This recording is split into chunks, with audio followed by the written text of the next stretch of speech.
निकाह को 1.5 साल हुआ था। रिश्ता मोहब्बत से शुरू हुआ।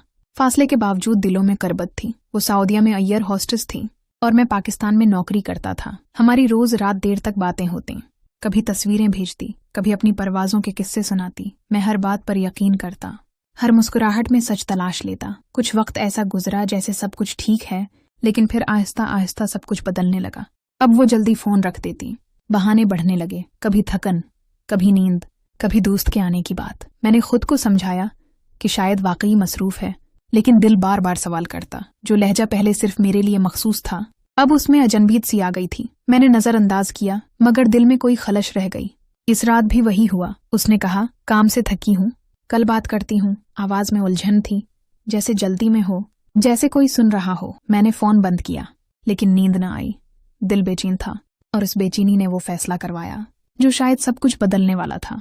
सुबह होते ही मैंने दफ्तर से 1 हफ्ते की छुट्टी ली। किसी को कुछ नहीं बताया। दिल में जो इत्तराब था उसे नाम देना मुश्किल था। बस इतना मालूम था कि खामोश तमाशाई बनकर मजीद इंतजार नहीं कर सकता। 1 हफ्ते से भी कम वक्त में वीजा, टक्ट, सब कुछ मुकम्मल कर लिया। जब इरादा पका हो तो रास्ते खुद आसान लगते हैं। सफर तवील था, लेकिन दिल की हालत उससे कहीं ज्यादा थकी हुई। अपनी बीवी को परदीस भेजकर मैंने बहुत बड़ी गलती कर दी थी, मगर अब मैं इसमें मजीद ताखीर नहीं करना चाहता था। हर गुजरने वाला लम्हा, हर फ्लाइट की घंटी, हर ऐलान मुझे बस उस एक दरवाजे तक पहुंचाने की जल्दी में था जहां मेरा यकीन रहता था, या शायद टूटने वाला था। सऊदीया पहुंचकर होटल में चेक इन किया, फिर एक पुराना मैसेज खोला जिसमें उसने शादी के कुछ दिन बाद अपना एड्रेस भेजा था। मैंने कभी वहां जाने का सोचा भी नहीं था, लेकिन अब वो अल्फाज जैसे रास्ता बनाते जा रहे थे। टैक्सी करवाई और सीधा उस एड्रेस पर पहुंच गया। रात का वक्त हो चुका था, गलियां सुनसान थीं, मगर उस इमारत की 4थी मंजिल पर एक खिड़की रोशन थी। दिल ने फौरन पहचान लिया, यही है। मैंने एक बार सांस ली, खुद को संभाला और सीढ़ियां चढ़ने लगा। कदमों में लर्जिश थी, दिल घबरा रहा था। बार बार यही ख्याल आ रहा था कि कहीं वो सब कुछ जो मैं सोच रहा हूं सच ना हो जाए। दरवाजा सामने था, अपार्टमेंट नंबर 33। अंदर से हंसी की आवाज आ रही थी, कोई कहकहा, कोई तेज बोली हुई बात। मैं चंद लम्हे वहीं रखा रहा, जैसे कोई अंदर से आकर खुद दरवाजा खोल देगा, मगर ऐसा कुछ न हुआ। मैंने आहिस्ता से दरवाजे पर दस्तक दी। दिल, सांस और कदम तीनों एक साथ ठहर गए।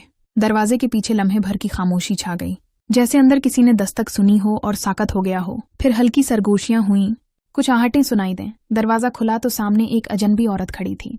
उम्र शायद 20 के आखिर में हो, दुपट्टा सर से ढलका हुआ, नजरें उलझी हुई। उसने एक लम्हा मुझे ऊपर से नीचे तक देखा, जैसे पहचानने की कोशिश कर रही हो।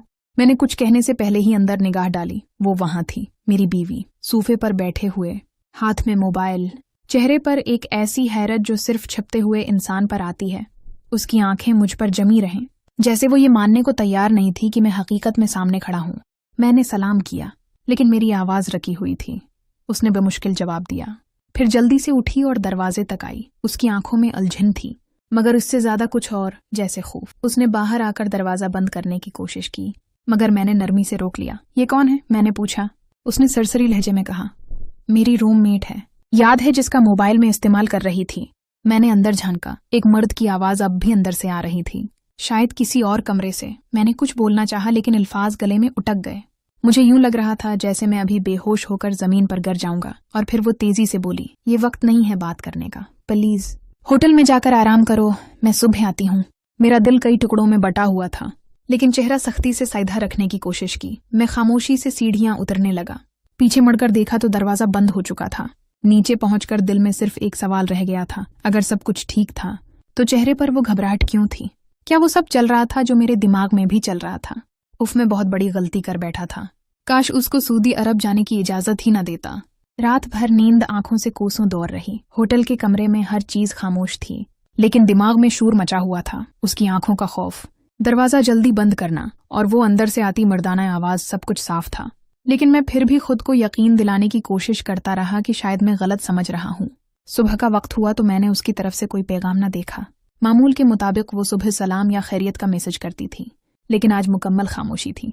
दोपहर तक इंतजार किया, फिर खुद कॉल की, फोन बंद जा रहा था। अब वही बेचैनी लौट आई थी, मगर अब उसमें शक की शिद्दत शामिल हो चुकी थी। शाम के करीब उसका मैसेज आया, मैं फ्लैट में हूँ, रात तक फारिग होंगी तब बात करेंगे।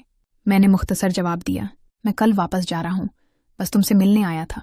चंद लम्हों बाद उसकी कॉल आ गई। आवाज पहले की तरह नर्म और मीठी थी, लेकिन मैं अब उस नरमी को पहचान नहीं पा रहा था, जैसे वो आवाज अब मुझसे नहीं, किसी अनजान से बात कर रही हो। मैं तुम्हें सुबह मिलती हूँ, वादा करती हूँ, प्लीज वापस ना जाओ, अभी एक बार ठीक से बात कर लेते हैं। मैंने कहा, तुम सुबह मिलना चाहती हो, लेकिन मैं तो रात को ही वहां खड़ा था। वो कौन था अंदर? कुछ लम्हों की खामोशी रही, फिर उसने बस इतना कहा, तुम जो समझना चाहते हो वो समझ सकते हो, लेकिन जो हकीकत है वो सुबह बताऊंगी। काल बंद हो गई। अब मैं उस सुबह का इंतजार कर रहा था, एक ऐसी सुबह जो शायद मेरे निकाह का इंजाम लिखने आ रही थी। सुबह के साए धीरे धीरे कमरे की खिड़की से अंदर उतर रहे थे, लेकिन मेरा दिल पहले ही जाग चुका था। नींद का कोई नाम और निशान नहीं था। कपड़ों पर से गर्द झाड़ी, चेहरा धुविया और तैयार होकर होटल की लॉबी में उसका इंतजार करने लगा। 9:30 बजे उसका मैसेज आया, नीचे आ जाओ, मैं आई हूँ। दिल अजीब तरीके से धड़कने लगा। मैं लिफ्ट से नीचे उतरा तो वो बाहर खड़ी थी, सफेद शलवार कमीज पहने, बाल खुले, आंखों पर काला चश्मा, चेहरे पर वही थकन, मगर निगाहों में कोई फैसला छिपा हुआ। हम साथ साथ करीबी कैफे की तरफ चलने लगे। रास्ते में खामोशी थी, जैसे दोनों अपनी बात के आगाज का सही लम्हा ढूंढ रहे हों। बैठते ही उसने पानी मंगवाया, 2 घूंट पिए, फिर सईदा मेरी तरफ देखकर बोली, तुम्हारा आना मुझे चौंका गया, मगर शायद ये होना ही था। मैं खामोश रहा। वो लड़का जिसकी आवाज तुमने सुनी, वो मेरी रूममेट का दोस्त है, अक्सर आता है। मैंने तुम्हें पहले नहीं बताया क्योंकि तुम पहले भी ऐसे मामलात में सख्त रवैया दिखाते हो। मैंने धीरे से पूछा, तो क्या तुम्हारे और उसके दरमियान कुछ है? वो लम्हे भर को चुप रही, फिर नजरें चराएं और बोली, नहीं, लेकिन शायद इस फजा में, इस तन्हाई में चीजें उलझ गई थीं। तुम दूर थे, वक्त भी कम मिलता था, बातें भी बदल गईं। मैं खुद को संभाल नहीं पाई। ये इकरार मुकम्मल नहीं था, मगर इनकार भी नहीं था। एक अधूरा सच मेरे सामने रख दिया गया था, ऐसा सच जिसे मानो तो दिल टूटे, न मानो तो खुद से झूठ बोलूं। कैफे की मेज पर हमारे दरमियान 2 कप थे, एक में खालीपन था, दूसरे में वो सवाल जिनका जवाब देने की उसमें हिम्मत नहीं थी। मैंने सिर्फ इतना कहा, कभी कभी रिश्ते वक्त से नहीं, एतबार से टूटते हैं। वो कुछ बोलना चाहती थी, मगर अल्फाज शायद उसके गले में ही रह गए। हम दोनों खामोशी से उठे, लेकिन अब वो खामोशी सुलह की नहीं, अंजाम की खामोशी थी। कैफे से बाहर निकलते ही दिल बोझल हो गया था। हम दोनों एक ही तरफ चल रहे थे, लेकिन अब कदमों में हम आहंगी नहीं थी। उसने चलते चलते कहा, चाहूं तो होटल तक छोड़ देती हूँ। मैंने सर हिलाया, नहीं, कुछ वक्त अकेला रहना बेहतर है। वो रख गई, थोड़ा सा पीछे हटी, जैसे ये समझ गई हो कि यहाँ से आगे उसकी गुंजाइश बाकी नहीं रही। होटल वापस आया तो कमरा पहले जैसा न लग रहा था। कल यहाँ उम्मीद थी, आज बस एक बोझ सा था। मैंने बैग खोला, वापसी की तैयारी शुरू की। फ्लाइट अगले दिन की थी, लेकिन दिल में कोई ताखीर बाकी न थी। शाम को उसका एक मैसेज आया, क्या तुम वाकई सब खत्म करना चाहते हो? एक बार खुलकर बात नहीं कर सकते? मैंने जवाब नहीं दिया। शायद अब कहने को कुछ बाकी न था, या सुनने की सख्त नहीं थी। सारी बातें कही जा चुकी थीं, और जो नहीं कही गईं वो चेहरों ने बोल दी थीं। रात को बार बार फोन बजाता रहा, लेकिन मैंने साइलेंट पर डाल दिया। उसकी आवाज सुनने से ज्यादा अब खुद को संभालना जरूरी था। फ्लाइट के दिन सुबह जल्दी निकल गया। एयरपोर्ट पहुंचा तो एक बार फिर उसकी कॉल आई। सिर्फ एक लाइन बोली, मैं तुम्हें खोना नहीं चाहती, लेकिन शायद मैं वो नहीं बन पाई जो तुम चाह रहे थे। मैंने फोन बंद किया। पलटकर देखने का वक्त गुजर चुका था। जहाज ने जैसे ही जमीन छोड़ी, मैंने खिड़की से नीचे देखा। एक शहर पीछे रह गया था, और साथ वो रिश्ता भी जिसकी बुनियाद कमजोर पड़ चुकी थी। जहाज के टेक ऑफ करते ही मेरे अंदर एक अजीब सा सुकून उतर आया था। ऐसा सुकून जो अक्सर दर्द के आखिरी किनारे पर आकर मिलता है। नीचे शहर छोड़ रहा था, और साथ ही वो वादे, ख्वाब और वो आवाजें भी जिन्होंने मेरी रातों की नींद छीनी थी। पाकिस्तान वापस आकर जिंदगी कुछ दिन जैसे रुक सी गई। दफ्तर में सब कुछ वैसा ही था, लोग, काम, मेज पर पड़ी फाइलें, लेकिन मेरे अंदर कुछ बदल चुका था। बीवी के पैगाम आना बंद नहीं हुए थे। कभी माजरत, कभी वजाहत, कभी खामोश तस्वीरें। एक दिन उसका एक तवील मैसेज आया, मैंने तुम्हें धोखा नहीं दिया, लेकिन खुद से जरूर भटक गई थी। उस वक्त तुम मुझसे दौर थे और मैं खुद से दौर हो गई। उस आदमी से कोई ताल्लुक नहीं था, बस एक खालीपन था जिसे मैंने गलत तरीके से भरना चाहा। अब मैं सिर्फ तुमसे माफी चाहती हूँ, वापसी का मुतालबा नहीं। मैंने कई बार वो मैसेज पढ़ा, हर लफ्ज को तोड़ा जोड़ा, लेकिन कोई भी शक्ल मुकम्मल माफी जैसी नहीं बनती थी। चंद दिन बाद उसके घर से फोन आया। उसकी माँ की आवाज थी। वो जानती थी कुछ ठीक नहीं चल रहा, लेकिन तफसील नहीं मालूम थी। उन्होंने कहा, बेटा अगर कुछ हुआ है तो मुझे बताओ, कोई फैसला खामोशी से न करो। मैं खामोश रहा।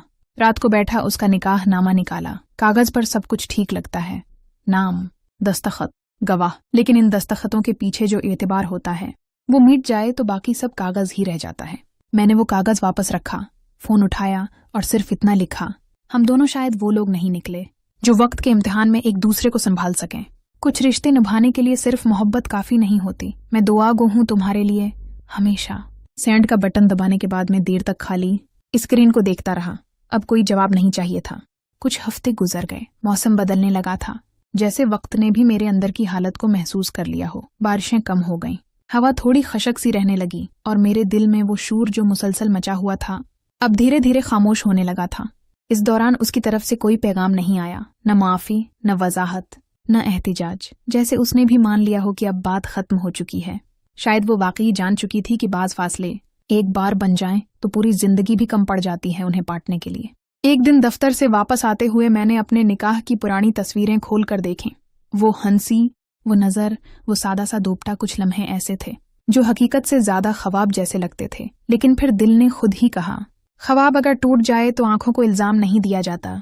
इन्हीं दिनों एक दोस्त की शादी थी। मैंने दिल मारकर शिरकत की और वहीं एक लम्हे को लगा जैसे जिंदगी दोबारा मामूल पर आ रही है। लोग हंसते थे, बातें करते थे, मौसीकी बजती थी और मैं उन सब के दरमियान खड़ा। पहली बार अंदर से बिल्कुल खाली नहीं था।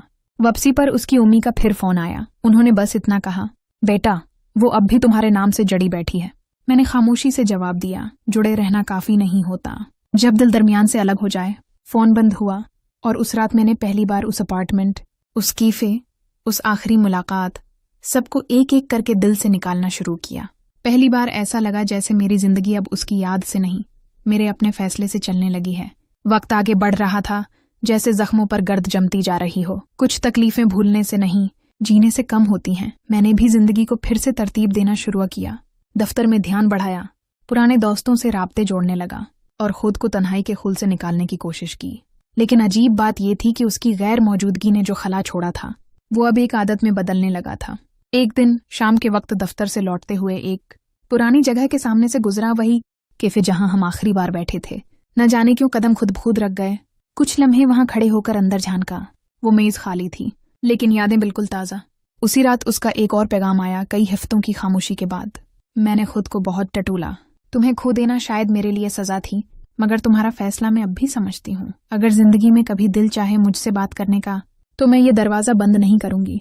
मैंने फोन हाथ में लेकर वो पैगाम कई बार पढ़ा, लेकिन इस बार कोई तड़प नहीं जागी, न दिल धड़का, न आंख नम हुई, जैसे अंदर सब थम चुका था। मैंने रिप्लाई में कुछ नहीं लिखा, बस फोन बंद किया और खुद से कहा, कुछ लोग हमारे नसीब में नहीं होते, वो बस सबक होते हैं, और जब सबक सीख लिया जाए तो पुरानी किताबें बंद कर देनी चाहिए।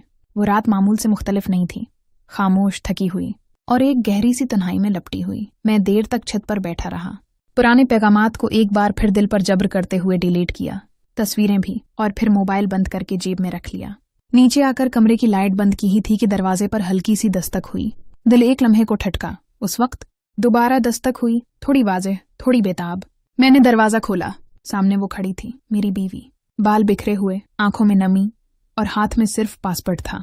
मुझे लगता है मैं सब कुछ गिनवा चुकी हूँ, मगर खुद को नहीं खोना चाहती। अगर तुम में जरा सी भी गुंजाइश बाकी है तो कुछ कहे बगैर बस अंदर आने दो। मेरे लब साकत थे, दिल हल्का सा लर्जा। कमरे में खामोशी थी जब वो अंदर आई। मैं कुछ नहीं बोला, बस उसे एक कुर्सी पर बैठते देखा और खुद सामने आकर खड़ा हो गया। मैंने तुम्हें धोखा नहीं दिया था, उसने सिर झुकाते हुए कहा। मैं कमजोर हो गई थी, हाँ, मगर गुनाहगार नहीं थी। मैं चुप रहा। वो बोलती रही। जिस रात तुम आए थे उस रात में वहां इसलिए नहीं थी कि मैं चाहती थी। उन लोगों ने मेरी एक वीडियो बना ली थी। दोस्त ने धोखा दिया, वो लड़का, सब एक प्लान था। वो मुझे ब्लैकमेल कर रहे थे। पैसे, खामोशी और ताल्लुक। मैं कुछ दिनों तक खामोश रही, तुमसे झूठ बोलती रही, मगर अंदर ही अंदर टूट गई थी। जब तुम चले गए तब उन लोगों ने मेरी मजबूरी समझकर मुझे मजीद बांधने की कोशिश की। मैं वहां से निकलने की कोशिश में कई बार नाकाम हुई। फिर एक दिन मैंने सब छोड़ दिया, नौकरी, रहाइश, सारा कुछ, और छिप छिप कर बड़ी मुश्किल से वापस आई। मैंने नजरें उसके चेहरे से नहीं हटाई। उसकी बातों में सच था, लेकिन वक्त की धूल में लिपटा हुआ। मैं तुम्हारे पास माफी मांगने नहीं आई, बस सच कहने आई हूँ, वो बोली। अगर इजाजत दो तो बस तुम्हारे ही घर में किसी कोने में अपनी गलतियां समेट कर जी लूंगी। मैंने धीरे से सर हिलाया। ये घर तुम्हारा था, तुम्हारा है, रह सकती हो। वो रोने लगी, शायद पछतावे से, शायद शुक्र से। लेकिन मेरे दिल में एक खामोश खला आ चुका था। एतबार टूट जाए तो रिश्ता बच भी जाए, वो पहले जैसा नहीं रहता। चंद महीने गुजर गए। वो मेरे ही घर में रहती थी, खामोश, बेदरर, एक साए की तरह। कभी हम एक ही कमरे में होते, मगर जुमलों के दरमियान मीलों का फासला होता। और फिर एक दिन मैंने निकाह की तजवीज दी। किसी और के लिए। खानदान का रिश्ता था, माँ की ख्वाहिश, और शायद मेरे दिल का वो खालीपन जो कभी पूर्ण नहीं हो सका। मैं फिर से शादी करना चाहता था, अपने टूटे दिल को जोड़ना चाहता था। वो कुछ नहीं बोली, सिर्फ हल्की सी मुस्कुराहट के साथ बोली, सच की कीमत सिर्फ आंसू नहीं होती, तन्हाई भी होती है। मैं उसे कबूल कर चुकी हूँ। और यूं एक कहानी खत्म हुई। न वो बेवफा थी, न मैं जालिम। बस वक्त ने दोनों को अलग अलग सच दे दिए थे, जिनमें हम कभी एक साथ जिंदा नहीं रह सकते थे।